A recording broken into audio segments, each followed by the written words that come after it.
We're live. It says we're live. We're live. MI350X, 355X just launched. Hopefully you caught the live stream. I'm here with Crafty Jeff. Hello. Hello. I'm here with Wendell. We're simulcasting. So if you want the multi-view a la ESPN, you can have us both up at the same time and get two different camera angles. Yes. The audio is probably terrible, but that's fine. Guaranteed. Yeah. There's fun AMD stuff behind us. Yes, there is. There's some mechanical samples or dummies or something.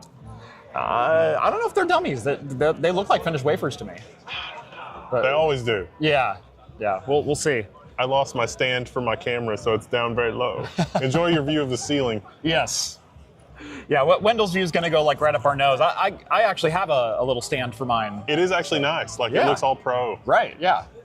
I'm getting better at the live streaming from weird events setup. I didn't need. I literally brought my backpack and that's it.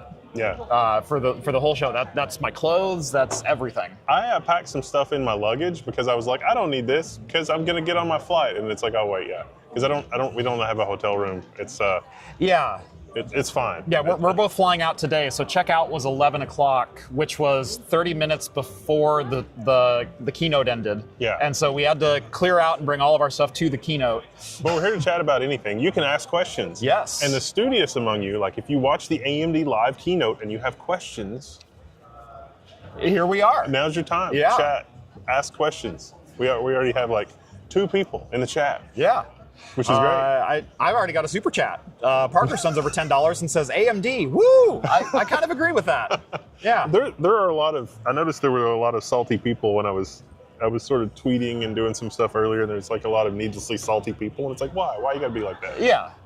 Is the world so bad that you feel the need to just crap all over everything? Like maybe you should re-examine your life choices. Yeah. So I guess let's just go like big impressions. Like what did we think? I'm really surprised that they were able to pull Sam Altman on stage. That was kind of a shock. I heard a rumbling about 5 minutes before it happened. But also that tells you how many GPUs that OpenAI is buying. Yes. Like a lot. Yeah, when Sam and Lisa hug on stage, there's a lot of zeros on that check. Yeah, you go for the hug, it's the handshake, it's shoulder pat, what's going on with that? So MI350 also, it's an interesting architectural departure from, because it's 3D packaging now instead of 2.5D packaging. Yeah. And so it's not really an incremental, 350 suggests like incremental upgrade because like 325 was like, oh, let's just turn up the TDP. Yeah. 350 is, oh, this is different. Yeah, completely architectural difference. To most people, if you just read the spec sheet, it is going to seem like kind of an incremental bump. It feels like MI300, but just it's MI300 plus if you read the spec sheet. Yeah, they tied AMD for memory, or tied NVIDIA for memory, 288 gigs per GPU now. They've kind of tied them on memory bandwidth, but both NVIDIA and AMD on B300 and MI350. Oh, no, I think the total memory capacity from AMD is 1.5 times the max that you can get on NVIDIA. Is it? I think so. No, it's 288 per GPU. I think in the single GPU domain, I think it's 1.5 times. Okay. I think is what that was. But yeah, it's 288 per GPU and it's the same bandwidth per GPU. Yeah, because HBM. Yeah. They're both HBM 3E now. So a lot of parity going on. And I actually haven't dug that deeply into the claimed performance numbers. I don't know if you have. FP6 is probably the most impressive. Yeah. And the secondary thing for FP6 is Ubergarm on our forum has been working on quantization. And I've actually got a video coming out where we did our own quants on DeepSeek. And we were able to produce a version of DeepSeek that's only about 300 gig big, which says a little less than half. Yeah. And that was a Q5 quant. And that has the same perplexity almost as the full fat 700 gig model. So it should perform identically. Right. And so I really, I looked at that and I looked at the FP6 performance, and the FP6 and FP4 performance is identical because AMD spent extra transistor budget on FP6 to make it the same speed as FP4. Yeah. And so I'm thinking, our Q5 quant and FP6, that might have been a really, really good bet by AMD because FP6 is absurdly fast with MI350. Yeah. I know Tobias from the Register posted an article right at the embargo, kind of going over some of the claimed numbers, and we saw NVIDIA launch B300 at GTC and that big announcement. AMD came in and seems like they're going to be going blow for blow depending on what your workload is. With a lot of what NVIDIA announced. Well, I think the other part of that is like, okay, that's on the GPU side. Yeah. NVIDIA is talking about things that aren't even rack scale. They're talking about things like, oh, it's the AI factory and the software enablement and blah, blah, blah. Yeah. And AMD is still sort of more focused on like, okay, let's bring it down out of the clouds and back into the trees. Yeah. It's like, here is the forest. Here are the type of trees that you can buy. AMD is talking about rack scale and cooling rack scale, but they also were talking about networking and the fabric and other parts of that because, it's like, how do you get around the networking connectivity? It's like Ultra Ethernet and the Open Compute standards. Like, all right, the Open Compute Consortium, whatever these enterprises decide they want, we will build for them. We will build to the standard. And they said at least 50 times the future is open, which is very encouraging. Yeah, that was one of my big takeaways is looking at NVIDIA's presentation for B300, GB300 super chips, all that kind of stuff, is while NVIDIA does have the option for Ethernet as a backbone, basically every other component of their stack, of their rack scale stack, was proprietary. It was NVLink, it was InfiniBand, it was everything else that NVIDIA builds, which, that's how you get the tightest integration is by doing that. But AMD came out and said, no, we're supporting basically full open standards. Now, somebody would probably point out that NVIDIA said that they were going to open the intellectual property for NVLink, and you could deploy NVLink on anything. Yeah. Unfortunately, that's still a black box. Yeah. If they really wanted to open it, they could have contributed to Open Compute, but they didn't want anybody else to adopt it immediately. So it's not an apples to apples. Like, yes, you could see NVLink in other products, but it's still a bit of an intellectual property black box until Open Compute, until they pledge open standards, until they pledge whatever else. Ahmed Ali asks if we've looked at the unsloth quants. Not only have we looked at the unsloth quants, I think our Q1 quant is better than theirs. Stay tuned for the video. Yeah. No beers? Yeah, we're doing this a little bit on the fly, sorry. Yeah. I got water. I do have, hold on. I've got a bubbly. I grabbed a beverage just in case. I did think about sneaking in an IPA, but... What is that? Yeah, I've got a raspberry bubbly today, so, yeah. Thank you for hanging out and chatting. Yeah. We've only got an hour to do this, so you gotta get your questions in. Yeah. So networking fabric, full rack scale. We got a preview of MI350 and what they have planned for Project Helios. Yes. The only thing I can think of two things with Project Helios. One, reference to Deus Ex. Two, the amount of power that's going to be required because we need nuclear fusion yesterday. Yeah. And I don't know if we're going to get nuclear fusion by 2026. But we might. Yeah. I mean, 3 miles starting back up. That's Microsoft, yeah. We're going to do that. It's going to reboot the.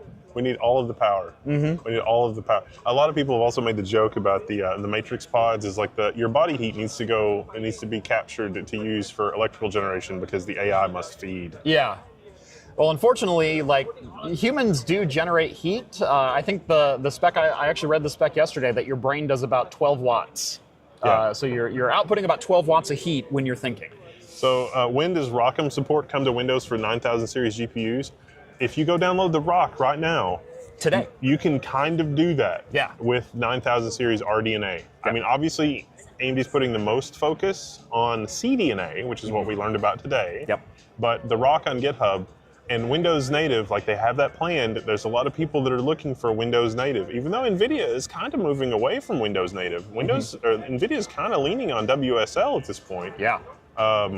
For a lot of I mean, obviously the Windows drivers, but like the higher level, the GUI plumbing, and it's like, oh, we're going to run Python for Windows, and it's no, WSL. Yeah. But there's a lot of people that are asking after full Windows support for ROCm, and that's there. Like the ROC, the direction that they're heading on GitHub with the ROC is incredible, and definitely worth a look. People are asking, what is your laptop? That is the GPD WinMax 2, and Wendell and I were almost twinsies, so I upgraded my laptop just a couple weeks ago, right before Computex. I got a new M4 MacBook Air, and I love this thing, but for the last 2 years, I've also been rocking WinMax 2. Like, yeah. It's 8 cores and 64 gigs of memory. What's not to love? It's so great. Yeah. One of my favorite laptops of all time is definitely Potato that thing. says, if stress generated electricity, he'd be a power station. You and me both, buddy. You and me both. Hey there, doctor. How's it going? Let's see. I would love to hear Wendell's thoughts on the poor uptake of 10 gigabit PHY found in AMD's EPYC SKUs. I think that 10 gig is old news. Yeah. It's mostly 25 gig. So like if you want to go 10 gig, you got what? Quantia and Broadcom. And so just go 25 gig. And 25 gig is going to make a lot more sense. It also chews up lanes. So you don't have any, you only have the 8 utility lanes, and they're PCIe Gen 3, and they're generally used for other things. AMD, I think with Naples, tried to have an on-chip 10 gig solution, but that was not well received. Yeah. And so 10 gig is actually like long obsolete at this point. Yeah. And 25 gig is the way to go. Yeah. I've also been surprised in like Proxmox clusters. I've noticed that like CoroSync runs fine even over a single gigabit network. But we've gotten CPUs now that are so fast they can like legit saturate 10 and 25 gig interfaces, which can interfere with the CoroSync service on Proxmox. But all the problems are eliminated even if you just use a 1 gig network for the CoroSync network, assuming that the rest of your network is not absurdly fast. So it's 10 gig is like it doesn't make sense to have SFP plus. That's not worth the cost. Right. And copper 10 gig is just kind of like almost a utility connection at this point. So yeah. Copper 10 gig, we're finally starting to see a consumer uptick in it. We're starting to see like Threadripper boards come with it finally on board instead of 2.5. But I think the reason it's been left off consumer is just because it's a problem dealing with the heat it generates.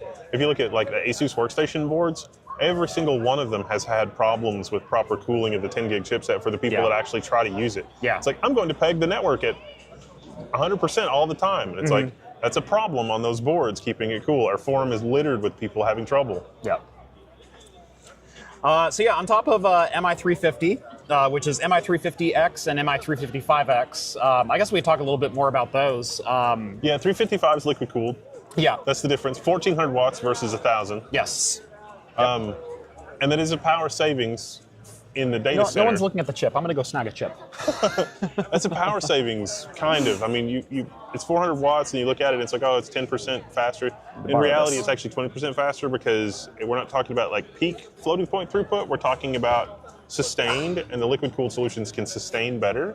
But also, because it's liquid-cooled, less of your overall power budget for fans and everything else are going to things that are not the GPU.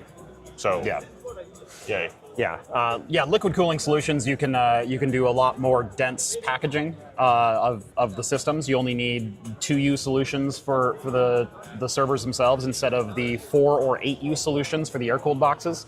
Also, 1400 watts of power goes directly to the GPU rather than the 1000 watts, which you have to split up with 10 or 15 or 20 fans inside of the chassis itself. Times 40 sometimes watts per fan. Yeah. You're a lot more power required for doing air cooling. That's a lot of HBM stacks. It's a lot of HBM. Yeah. There's only 2 I/O dies now that are back to back. So in PS2, in PS4 is not a thing anymore in PS2, but you can also do SR-IOV partitions. Yes. Yeah. So a double wide rack for Helios. Yes, that's true too. I'm probably not supposed to have this on the table, but I'm taking it anyway. So. Better to ask forgiveness than permission. That's right. Yeah. Look at all the chiplets. Oh my god. But it is insane that thing uses this thing dissipates 1000 watts or 1400 watts. 1400 watts. Yeah. Like it's got to glow. I mean, not really, but. One thing that's amazing is look how incredibly thick. That's a lot of layers. Yeah. We should have asked how many layers the PCB is. I'm surprised no one did, and I'm actually mad at myself that I didn't ask, because usually that question comes up. is how many layers is your PCB. I think the state-of-the-art number of layers is over 100. Yeah. I don't know if that one's over 100, but... Yeah, I know NVIDIA, for a lot of their things, they're using 72 layers for like DGX station and things like that. Aiden Pride says, are you saying that 10 gig generates more heat than 25 gig? Not in aggregate, but if you take into account like the SFP modules and things, there are more energy efficient 25 gig modules than there are 10, especially older 10 gig. Yeah. When AMD found out I was going to be doing the podcast again, last time we did the podcast, I did the podcast last year from their Advancing AI event. Jordan decided to snag every sample he possibly could and bring it over. And so the question I got is, are you going to be stealing all of our samples again? And I said, maybe. That was technically Jordan's fault. That was technically Jordan's. I had no part in that. None at all. Maybe some slight encouragement. But... yeah, this is an absurdly, this is like the state of the art. I don't know. It's like, do you think this will be the generation that we see general artificial intelligence? No. No, I still think we are so far away from that. The story this week, the kind of meme story was ChatGPT lost at chess to a 1 megahertz Atari chess simulator running on an Atari 2600. And the reason for that is because while generative AI is getting very, very good at generating what we think should be the output, there's still no logic behind it. Dr. Cuttress says this is a 24-layer PCB. Okay, everybody 24. should go subscribe to his channel. It's very good. Yes, Tech Potato. Friend of both shows. This seems absurd that this is only 24 layers. Like, I wouldn't think that you could get it done in 24 layers. I would have said 36 at minimum. Yeah, that's sort of nuts. Yeah. Green Protagonist sends over $5. Thank you so much. Thoughts about the over-specialization / build into throwaway tech? I think ASIC after mining is dead. I think of enterprise now, eBay later. We are starting to see more and more specialized single-purpose hardware versus general compute. Because if you think of a graphics card is general compute. You can throw whatever API onto it. You can run whatever load you want on it. Same thing with x86 CPU. We're starting to see, devices like MI300, devices like B300 that are much more specialized. They do certain calculations. That's what they're designed to do. I've been kind of surprised that there hasn't been, so like the specialization that we really see in something like this is like the FP4, FP6 specialization. It's less ASIC specialization. You have other companies that are doing... ASIC's kind of the next layer. Yeah. You have other companies that are doing interesting things like the Cerberus wafer scale thing and all that sort of stuff. And you could argue that that is a kind of specialization, but really this is still just things for doing floating point math. If you look at FP64, like how much does FP64 improve gen on generation with these? Not a lot. Yeah. And in fact, FP64 matrix is a bit of a regression. I would say it's a bit slower on these. Yeah. But no one is using it in that way for these kinds of applications. Yeah. So if you need that and you're like in a research type scenario, you know to buy another product. And that's true of everything in the market, I think. Yeah. So how will you run an 8-way UBB in your home lab? There's a PCI. Don't need to run. UBB's fine. It's just power. I mean, you could run one. It would be hard to run 1,000 in the home lab, but you could run one. Yeah. You can't really run it on watts. You can't really run it on 110. That's only like 5 dryers worth of energy. You could do that on a North American power plant. Not a lot of room for air conditioning. Yeah, you get 160 or 200 amp. My thought was literally just unplug my furnace in the winter and plug in this instead. I get heat and useful compute as opposed to just heat. Yeah, I've got 240 60 amp times 2 for my furnace and heat pump. Like, why not? Zach wants to know how long before one of these ends up in his garage. That is Yakto. He is very famous on my server and Techno Tim's Discord server. I think you know of him as well. He's one of these small, humble home lab folks. His home lab looks a lot like your home lab. I need all the electricity. Yeah. Yeah, he has 400 amp service to his garage. Nice. My garage service is only 220, but hey, I'll take it. Yeah. Let's see. Asking the real question, does Doom run on one of these chips yet? I don't think anyone's ported Doom to that, but I don't think there's any reason you couldn't port Doom over to ROCm and have it run. Yeah, no, it should run fine. I mean, the kernel, there's enough machinery on the GPU to be able to do that. Right. In fact, you could probably run thousands of instances. Yeah, that was kind of my thought. So, Vince, if you want to port Doom over to ROCm, that might be a fun test we could do. How many instances of Doom can we run? Getting the output would be a little bit of a challenge. Maybe we could train a model. I don't know. Ooh, yeah, there you go. There was the model that recreated Doom visuals, no input, but it would recreate like a level and have it play. That was a little unhinged. Yeah. But it was a surprisingly useful research demo. I thought it was funny that the Microsoft researchers had to clarify, like, this is not going to put game developers out of a job. Right. Yeah, this is recreating the visuals based on input of using Doom as the training. Just a humble 80,000 watt home lab. 8,000, not 80. Or like maybe 8,500, give or take. Yeah. So, but hey, I mean, there's other stuff in the home lab. It's probably over 10K. Yeah. My home lab's about 1,200 watts at this point. So. Or 12,000 probably. 12,000 or 1,200? 1,200. Oh. 1,200 watt. That is surprisingly good. Yeah. Mine is not. I got mine down to sub 7 at one point. Wow. Yeah. Yeah, you're fine then. Yeah. I have lots of things that I don't want to turn off because I'm lazy, and it's like, this is costing a non-trivial amount of money in electricity, and it's like, I'm kind of lazy. I don't want to turn that off. It's like I wake up in the middle of the night. It's like, I have an idea. Let me remote into that system. Yeah. Oh, wait, I turned it off because I wanted to save power. Right. Or I wanted to sleep and the fans make too much noise. My bedroom shares a wall with my home lab, so. Yes. There's the answer. Yeah. You can't hear it all the time. Like, if our HVAC the fan isn't running and whatnot, you can sometimes just imagine the sound of the fans. Like, they're present, but they're not that bad. Even Steven's like, I'm interested in the price, and it's like, if you have to ask about the price, you can't afford it. Yeah, that's exactly right. Yeah. The customers that are buying these are buying them in such a volume that they're negotiating. Yeah.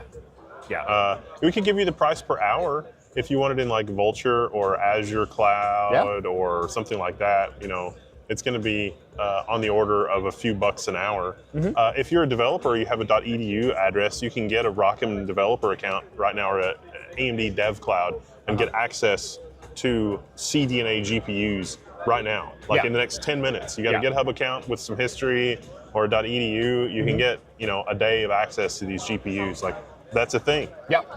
Yeah, during the announcement today, if you guys watched the keynote, they also said everyone in that room got a 25-hour account right off the bat. So yeah, we can go play with them literally right now. So I kind of like that. Yeah. That's a lot of fun. And also you can play with the new ROCm, which I was surprised as heck I was able to pull in ROCm 7 preview edition or preview version. I was actually just going to transition over to ROCm talk a little bit. So ROCm 7 preview announced today and full release as soon as it's ready, kind of thing. But one thing that they're trying with ROCm is they're really trying to unify it across their entire product stack. So that's Strix Halo, that's Instinct Pro, and then their data center products. As the funniest interaction I've ever had with Wendell was as soon as he heard that, he goes, ROCm works on Strix Halo. He goes, shit, it doesn't. He pulled out his laptop and he goes, I'll be damned, it does. So during the demo, during the thing, they said, yeah, it's up for download right now. He was compiling it during the demo. On Strix Halo. Yeah, because of course he was. So I did have to do a fresh git pull. There's actually a thread for that on the forum. It's not going to work with CMake 4. You're going to need CMake 3.5. But it's interesting, too, because Graphics 1151, what's in this, the Vulkan backend is faster than the HIP backend. And so you really have 3 classes of GPU that you have to deal with. The APUs and RDNA. I mean, APUs have RDNA. This is RDNA 3 or 3.5 or whatever. 3.5, I think, yeah. And then you have RDNA 3 and 4 into the discrete GPUs, and then you have CDNA. And so these three things are three different levels of support from ROCm. And that, up till now, even continuing from now, has been exactly the mess that it sounds like, and not great for developers, but that is getting fixed. Yeah. And eventually one contemplates that there's a road where CDNA and RDNA merge. That has not been formally discussed. There's only hints about that in the code base. Yeah.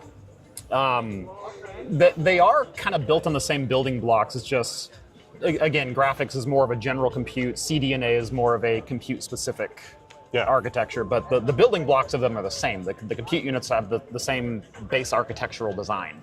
Yeah, and I don't understand, like, I mean, at a low level, I kind of get it, but at one point, so like, in the kernel, it's like, if you're doing like a wave operation or like a matrix operation, it's like, you could do that, and then you've got like 2 clock ticks worth of stuff you can do other things for, and then you can do your next wave operation or something like that. Yeah.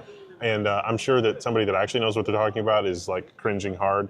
But if you do a really amazing level of optimization, you can keep the GPUs fed at every step there. And that's a little different on CDNA versus RDNA versus whatever. And that's some of the optimizations that they're pulling into ROCm 7. That's why they can say, oh, we have a 7x speed up. But also those numbers are kind of cherry picked because it depends on which version of ROCm, and it depends on which level of hardware support, and it depends on which actual thing. So I have seen speed ups like that on, I've got some MI210s, I don't know, like 1 or 2. And, I have 2. And the MI210 speed ups on ROCm like the last year is like, wow, this hardware is still really, really viable even though it's MI210. Like, if they had this level of performance when they launched, it would be insane. Yeah. But the open ecosystem is also accelerating because I think like most of the graphics 1151 for this is from the community. And I can't remember your name right now, but some unsung random hero for graphics 1151 bringing up Strix Halo is like done some amazing work. And I can actually kind of use it because of a couple of internet randos. And AMD's been busy, I guess, with CDNA and MI355, and there's more hardware changes under the hood for MI350 and 355 that translate into like the whole FP6 thing and the performance there. So yeah, it's really interesting seeing it all come together. Yeah. Let's see. What other questions do we have here? People are starting to take guesses on how many copies of Doom we can run. I think that needs to happen now. I think we need to port Doom to ROCm and use our 25 hours for the betterment of the community to answer that question. See what you think. Yeah. It's like, do you think you guys can mod an MSA2 to run in a dual node rack setup, maybe 3D printed with an unmodded R4000 SFF to improve airflow of the Noxio A9? Yeah, you can do that. I usually do a three-way cluster. If you use your PCIe slot, you can definitely do a three-way. You can kind of do a three-way cluster over Thunderbolt. Yeah. But it's only a 20 gigabit interface. Yeah. But with an unmodded RTX 4000 SFF, no. I mean, you would have to 3D print a taller shell to be able to use a dual slot card in there. Yeah. I mean, it's kind of possible, but I think you'd also be pushing up against 1U of rack space. The Ada SFF 4000, there's a third party that makes a 1U copper heatsink. Yeah, I have it. It works. It does. It still only works to about 60 watts. Like, you can't get the full 70 out of it. Inside the MSA2 specifically. Open air, it works just fine. But actually, and that's Nerdware is the guy that makes that.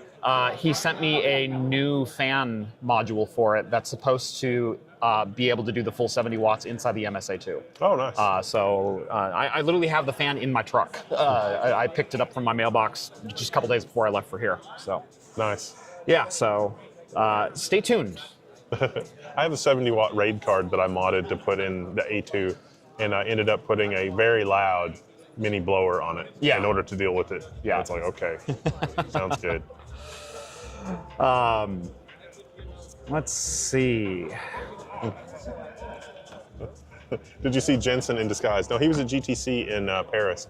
AMD trolled NVIDIA in Paris. They hired a bunch of folks to stand around and dance outside of GTC Paris with signs saying, "Oh, we're launching the MI350," which I thought was funny. AMD realized that I have the 350 on the desk here in front of me now. They're lurking. He looks over and he goes,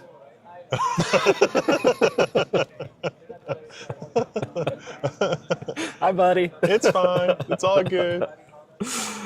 All right.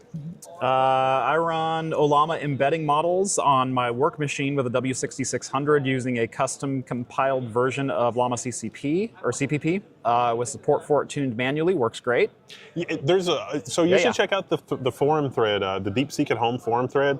IK just merged support, I think, in for the type of quantization that we're doing on DeepSeek, but I'm sure it would work on other models. And that patch speeds things up pretty significantly. So I think that thread is kind of interesting. You might want to check it out. Can we run Vulkan backend for Llama CPP on MI210? Yes, because MI210 does support Vulkan API. I don't know how fast it is though. Yeah. I was surprised. Like Vulkan should be an RDNA thing, but it's actually better than the HIP backend in an RDNA context. I don't know about Vulkan in a CDNA context, maybe. Right. I didn't think to try that. Yeah, but yeah, no. Unlike a lot of the Instinct Pro cards, the MI210 does still support traditional graphics APIs. Yeah. So your Vulkan, your DX12, your et cetera, et cetera. Tech Potato points out is remember Sam Altman was at Intel last year and is now AMD this year. Why is he not at NVIDIA?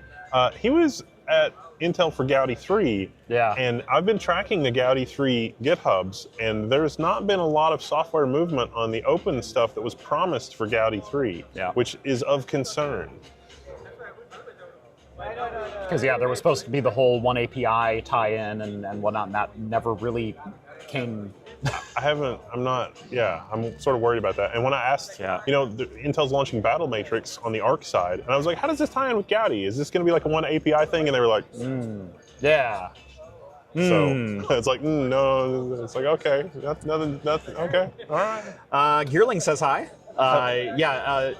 How was the Micro Center thing? Yeah, he's at Micro Center right now. He literally said, so Gearling didn't realize we were going to be here, and we didn't realize Gearling was going to be here. He's shooting something for the brand new Micro Center here in Sunnyvale, Santa Monica. Oh, okay. Something like that. And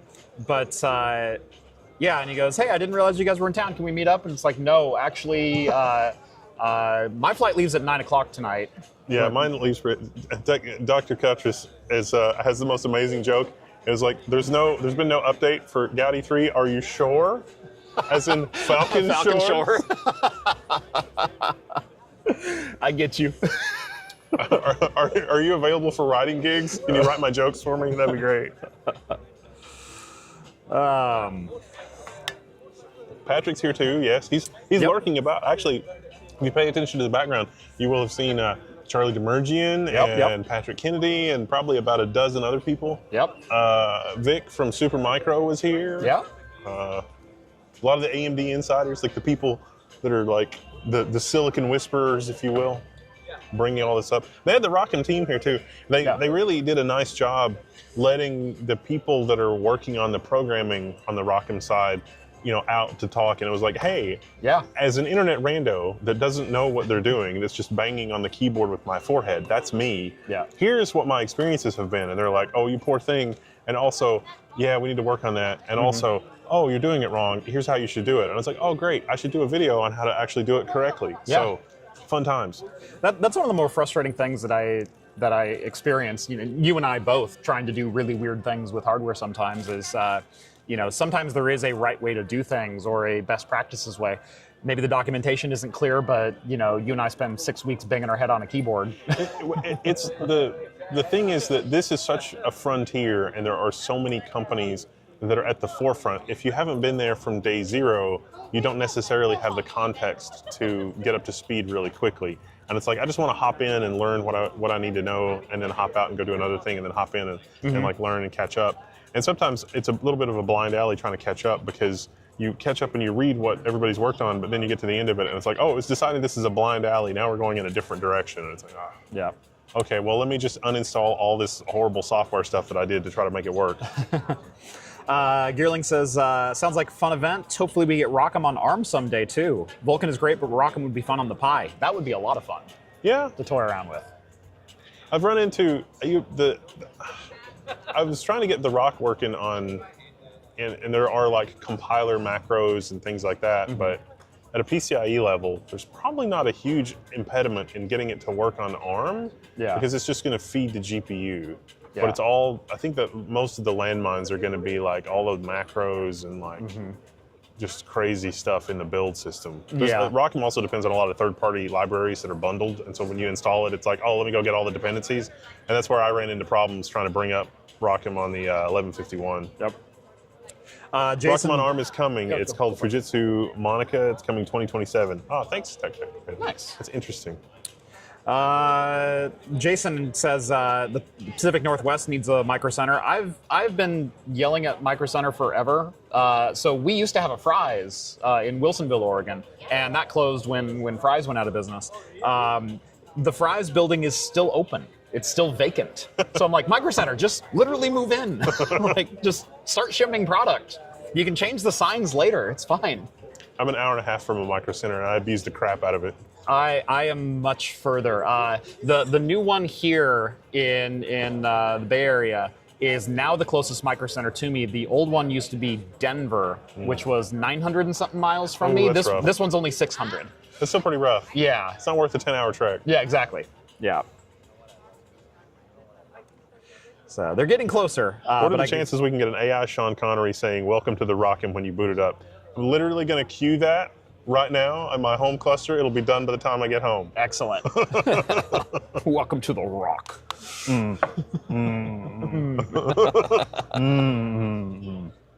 Frycro Center. Wendell and Jeff, did you hear anything concrete from AMD that they will improve ROCm for OLAMA and such now that 395 plus Max 128 pops up on YouTube a lot? Actually, yes. So there's a bug that I found that I was like, hey, what's going on? And AMD put an engineer on it, and there is like a 4-month history on GitHub. So not only have they been working on it, it is dramatically way better than it was. Yeah. Llama.cpp is at the forefront, and OLAMA like inside the OLAMA container is llama.cpp. Yeah. And they lag behind a little bit sometimes. There's some out-of-tree patches for llama.cpp that you can go to like the pull requests, and there's a lot, the ones that have like a lot of comments and stuff make sense. You can go inside the OLAMA like Docker container and manipulate llama.cpp directly, like that's fine. And so it's better than it's ever been, and I've been surprised how good it is, because like a year ago I was really like struggling and pulling my hair out, and the last 6 months especially it has gotten dramatically way better. But also on our forum in the thread, patches for llama.cpp in and out of tree, and you can use that with the OLAMA front end. Cool. So it's fun and exciting. You guys have any other questions about anything else that launched today? We've got 20 minutes. Yeah. Let's see.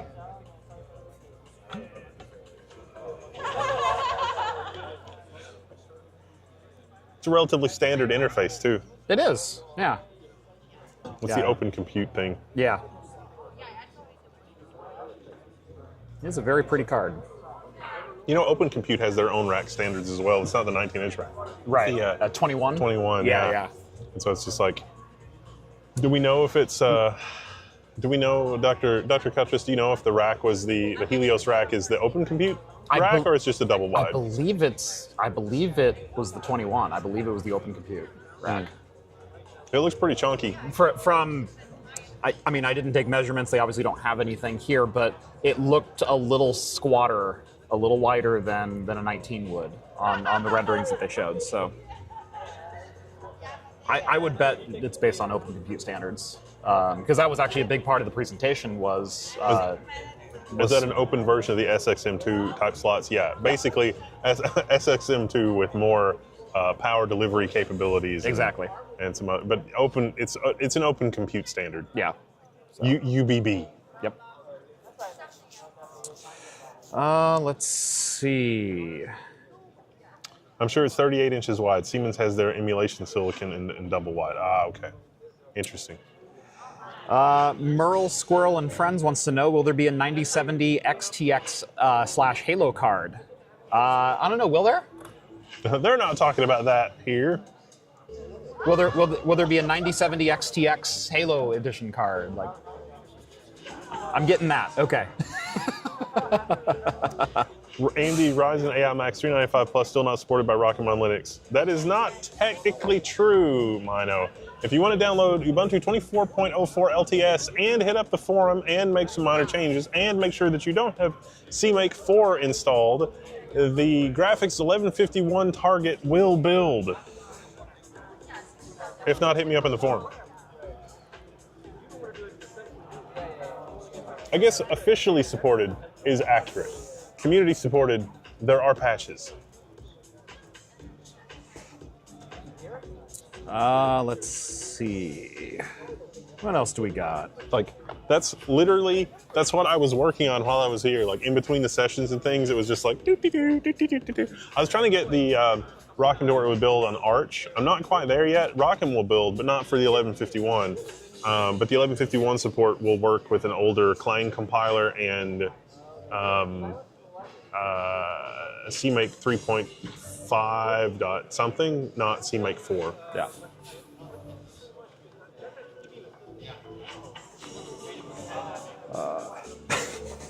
How many BSDs can that chip run? I mean, if it's like micro BSD, you could probably run like, it would be a lot. Yeah. Because you got, 288 gigs of HBM3. Yeah. I mean, it'd be a lot. And you can SRIOV it, so you can containerize them and have a lot of fun with that.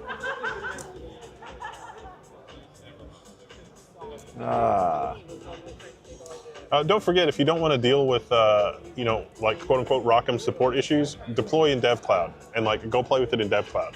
Because if you have issues in DevCloud, then that's good because feedback. But if you don't have issues in DevCloud and then you have issues locally, then there's a path to getting it fixed. But if it doesn't have issues in DevCloud, then you can have the confidence to deploy the hardware solution that you need for whatever. Green wants to know, is anything pointing to tech that will trickle down to the consumer space? No. No, not this. Like I said, MI300 or MI350, the enterprise products that we're seeing from NVIDIA, AMD, Intel right now, they're kind of similar building blocks, but they are their own hardware. Areas like graphics are going to still benefit from the developments that happen here, but it's not like a direct trickle-down thing. I think it's the best way to put it. Has there been any more detail beyond 180 kilowatts per rack and what the future might be? Not really. Yeah. They didn't really even specify 180 kilowatts per rack. If you do the math, it's like 160. Yeah, 160 is what I was coming up with. 20 kilowatts of overhead? Okay, yeah, sure, maybe. Let's see. Just to be clear, the notebook that I have is the 395 Plus Max with 120 gigs of RAM. Yes, G1A. Done several videos on it. Check it out. Yep. Praetorian says, finally got SRIOV pass-through working on the MSO1 a few weeks ago, so ask Wendell if he's proud of me. Yay, yes. Good job. That is amazing. Now, did you use the Intel GitHub repository for that with the walkthrough, or did you use the strong SV helper repository, or both? I have tried to use the Intel repository for that before, and I have not had much success. You have to you have to find the branch, or you have to cherry pick the commit. Yeah. Because it's just I'll use head. They don't test. Yeah. But can it run Crysis? No, actually. These don't support standard graphics APIs. They are compute only. No Vulkan, no DirectX. I don't even think they do OpenGL. It's OpenCL. I heard something about 2.5 versus 3D packaging on the MI350. What does that mean exactly? So 3D packaging is true 3D packaging. We're silicon on silicon. It's easy to manufacture. It's hard to assemble. Yeah. They've cracked the nut on assembling.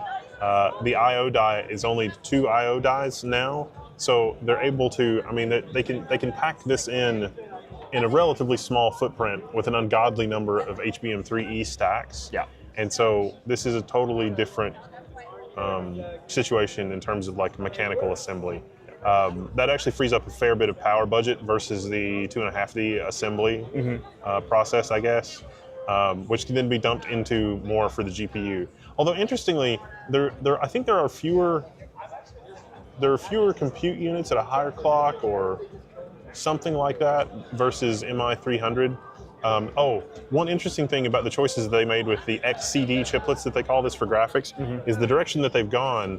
You know, with MI300A, you could replace some of the compute with CPU compute. Yes. So you could have 24 Zen cores plus, and that's how you got the MI300A. Yeah.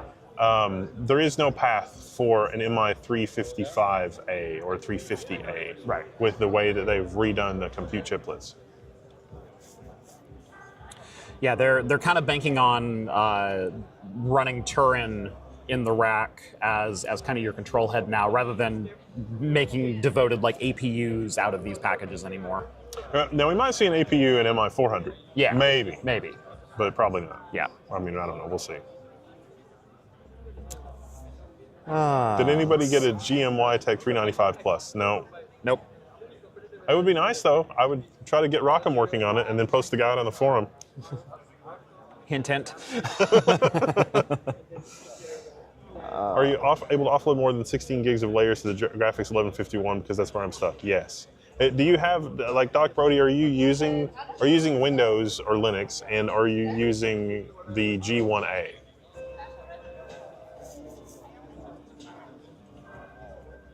Better 3D assembly sounds like something that would trickle down. Yeah, as far as packaging goes, that is something that is a development, but they were working on that anyway. I mean, that's what Intel is using for Arrow Lake. I think several of these technologies are basically pipe cleaners for what they have planned for MI400. Exactly, yeah.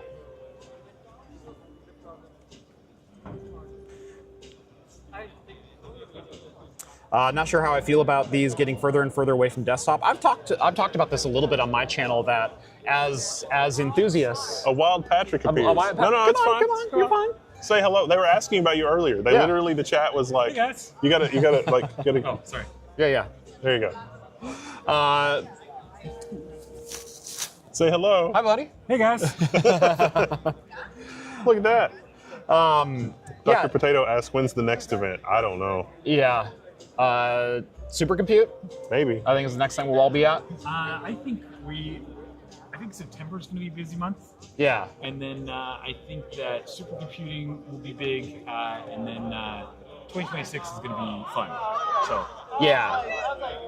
A lot of things point to 2026 being some very, very PCIe large flagship style PCIe Gen events. 6 is already here in Blackwell. And ConnectX 8. And ConnectX 8. Yeah. But No CPUs. but yeah. Cool. All right, guys. Well, I hope you guys have an amazing stream. It was great seeing everybody. All right. Take care. Bye. Yeah, I've talked about this, like specifically for like the home lab crowd, because we love taking used enterprise crap, using it for ways it was never intended, or using it for ways that it was intended, learning on it, plugging away at it, that kind of thing. The latest developments for data center, for big data, because NVIDIA's no longer building like a full suite of SKUs across like an entire product range, NVIDIA only builds B300 now for data center. AMD is only building MI350, MI355 now. Which is the same, it's just physical configuration. Exactly. These aren't ever really going to land in home labs. I mean, outside of us. Now here's an opportunity for you to plug Unix Surplus. Yes. I did say on the stream last week that Unix Surplus is sending me a DGX V100. Yes. Those system. are the kinds of things exiting the data center. Now, when did those first show up in the data center? 2019? 2019, 2020. Okay. Yeah. That was right between Pascal and Turing was when Volta hit the scene. And Volta was supposed to be the upgrade to Pascal. And in fact, on like the gamer side of things, raw rasterization is even faster than Turing was. But they went with Turing with ray tracing, and kind of the rest is history there. So I've got some big plans for the V100 system, both running some smaller AI compute kind of things. I've also got full permission to do full virtual gaming rig with it. So 16 players with some V100 32 gigs. Yeah, you can split those up. vGPU works natively on that Yes. silicon, which is great. Yeah. And 32 gigs of VRAM is like legit. Yeah. So, I mean, that's the same amount of VRAM as a 5090. that's right. Yeah. So And those are just now hitting surplus. So we're just starting to see MI50 and MI100 as surplus. Not a lot of those were created, but V100 is surplus is happening right now, and so you can buy those. And if you're a researcher that needs like FP64, yeah. V100 is great. Yeah. Yeah. Because FP64 hasn't improved dramatically since I would then. say FP64 performance on that is basically the same as what we're getting with these newer chips. So if that's your workload, you'd be stupid to buy anything newer. I'm looking at getting a quad NVLink V100 board. How's this any different as far as getting old weird stuff? It's all packaged and ready to go. Like you could buy the complete system and just it's turnkey. Yeah.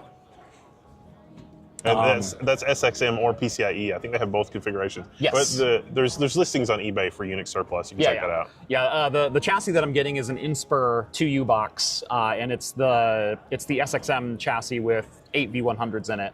They did have some PCIe, loads and loads of PCIe chassis if you're looking for like a bare chassis, build your own kind of thing, as well as some V100 PCIe cards. So, but yeah, no, I had a great conversation with the guys over at Unix Surplus Tuesday evening and Wednesday morning both, and there's going to be some fun stuff coming up on the channel. So stay tuned. The fun thing with V100s is you can use them for fine tuning, but if you use formats that are smaller than like FP32, you don't get the speed up benefit. Right. And like Frontier models, when they say that, the Frontier right now is like FP8, maybe FP6. Like I was blown away that some randos on the Level 1 forum were able to do effectively an FP6 version of DeepSeek that has absurdly low perplexity, but at FP6. And so like if you have hardware acceleration for FP6, then boom, free performance. But if you don't have hardware acceleration for FP6, it'll run at FP8 speeds, or if you don't have FP8 support, it'll run at FP16 speeds. So it just depends. Mike says, how has AMD addressed cross-die latency challenges introduced by chiplet-based Infinity Fabric scaling, particularly under high-throughput PCIe Gen 5 conditions in multi-module deployments? So Number one, great question. That is a loaded question, but also the 3D stacking does away with a lot of the concerns that go with that. They were telling us that the interface in 3D is basically just like having a native wire. So this 3D interfacing, like you still like, okay, it's still an 8-way Infinity Fabric connection to the other GPUs, but for the resources that are on this chip, the penalties are much lower in the 3D configuration than previously. With the 2.5D. Each of the 8 chiplets has, 4 megs of L2, and then it's got a shared 256 meg Infinity Fabric cache. I don't know, I couldn't tell you the numbers off the top of my head. I believe. But they're very effectively leveraging Infinity Fabric. The other thing is Meta shared that 10% of their problems bringing up a new model are related to networking or network faults. And that's one of the things that Polara and the new Open Compute standard aims to address is a little bit more resiliency on that fabric without introducing more latency or overhead. And so we don't really have a lot of details on that, but it'll be interesting to see how that shakes out. But Meta was excited about that functionality, so it's going to help them. Will it translate into something larger for the market? We'll see. Let's see. Any other questions? It's your last call for questions. We got 5 minutes left, and then we're gonna close up shop because Wendell and I both need to catch planes. So many planes. We're gonna go have like a quick bite to eat, and then that's about it. Let's see. And I realized, I think this is the first time we're like officially on camera speaking words to each other, because we've like waved at each other in videos before. No, we did the one podcast. Did we do the podcast? At I don't know where it was. It was somewhere. I wandered on and it was like, oh, stay a while. Oh, that's right. Okay, yeah. That's fine. What sessions are you guys going to later today? I'm going to try to catch one of the ones by the Unsloth guys are here, so I was going to try to catch one of those. There's actually a lot of developer sessions going on now, so this was like a dual press developer event, which is great. AMD should do more of that. I always thought that Intel's combination like press developer events were fantastic for the stuff that they were doing. And this has echoes of that, which is great. No, it's been a really good vibe here too. Like, a lot of the press don't care about like, oh, I don't care about how to like bring up Docker and do things, but we do. Yeah.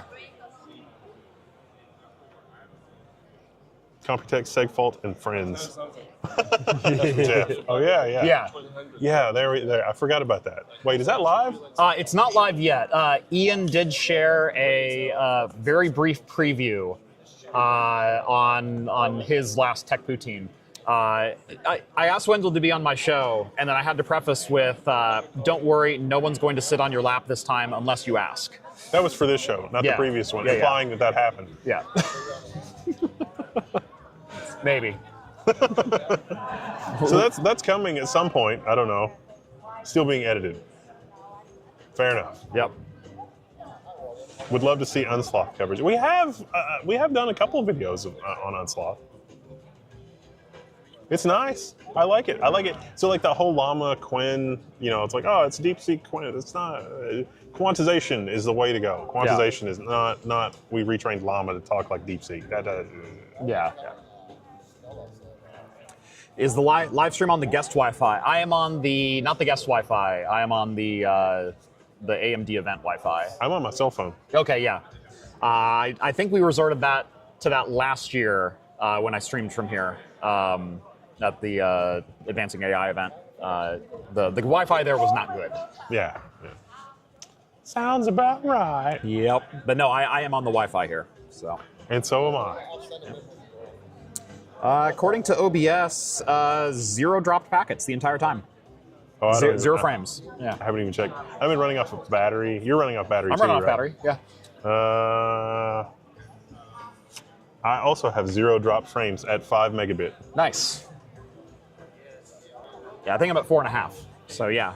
Nice. Pretty similar. Yeah. That's pretty amazing. Woo. Well, thank you all for hanging out. This has been a quick look at AMD's crazy AI event with crazy hardware and everything else. And it was interesting to see the announcements, and best of luck for the future.